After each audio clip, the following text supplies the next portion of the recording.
semuanya, jadi saya akan memberikan ringkasan singkat tentang teori komunikasi dalam pembahasan public relation dari buku Public Relation, The Profession and Practice.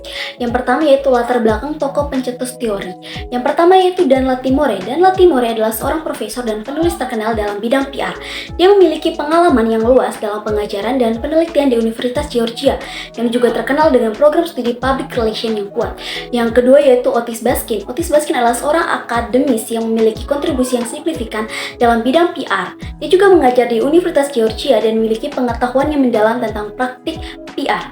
Yang ketiga yaitu Suzette Heyman. Suzette Heyman adalah seorang profesional dan pengajar dengan latar belakang yang kuat dalam komunikasi korporat dan PR. Kontribusinya dalam buku ini mungkin terkait dengan pengalamannya dalam praktik industri. Yang keempat yaitu Elizabeth Todd. Elizabeth Todd adalah seorang profesor dan peneliti di bidang komunikasi dan memiliki minat khusus dalam public relation, gender, dan etika komunikasi.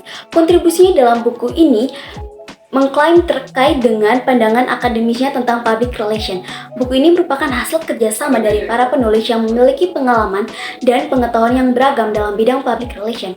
Mereka bersama-sama menyusun buku ini untuk memberikan pemahaman yang komprehensif terhadap praktik dan profesi public relation. Yang kedua yaitu teori. Salah satu teori yang dibahas adalah teori komunikasi massa oleh Shannon dan Weaver.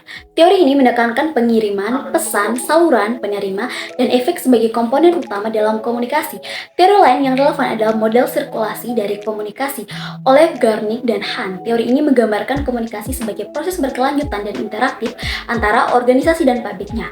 Yang ketiga yaitu konsep-konsep. Konsep utama dalam konteks PR mencakup pemahaman tentang audiens, pesan yang efektif, reputasi organisasi, dan manajemen krisis komunikasi. Yang keempat yaitu asumsi dasar dari teori. Asumsi dasar yang mendasari teori komunikasi dalam PR adalah bahwa komunikasi adalah elemen kunci dalam membangun hubungan baik antara organisasi dan publiknya.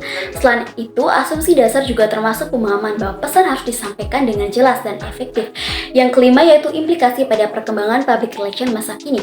Teori-teori komunikasi yang dibahas dalam buku ini memberikan dasar bagi praktisi PR untuk merancang strategi komunikasi yang lebih efektif. Dalam era digital dan media sosial, pemahaman tentang komunikasi massa dan interaksi online menjadi semakin penting dalam mengelola citranya reputasi organisasi.